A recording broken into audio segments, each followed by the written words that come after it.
पवित्र आत्मालाई उसले निभाइदिन खोज्छ। यदि हामी अगाडि बढ्छौँ पवित्र आत्मालाई निभाइदिएपछि परमेश्वरसँग कनेक्सन टुटाइदिन्छ अनि उसले मौका पाउँछ हामीलाई पछार्ने, हाम्रो परिवारमा नराम्रो बाँझोहरू ल्याउने त्यो कुरा हुन्छ। धन्यवाद छ। अब म लास्ट एउटा पद भन्छु अनि छोटो गरेँ है। एउटा उद्धार गर्ने मिठो वचन मात्र बोल्ने गर, जसबाट सुन्नेहरूलाई अनुग्रह मिलोस्। हाम्रो सान्तवना मिलोस् भनेर चाहिँ उनीहरूलाई पनि एउटा अनुग्रह मिलोस्। हाम्रो बोली वचन चाहिँ यो हुनुपर्नेछ भन्ने कुरा कसैले सिक्नु भएको छ होला। ठिकै छ, म छोटो प्रार्थना गर्छु, वचन सिद्धियो है।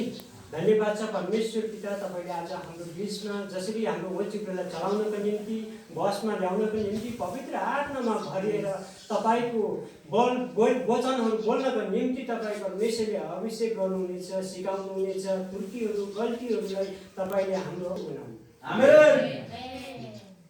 हुन्छ। धन्यवाद छ हजुरले मलाई समय दिनु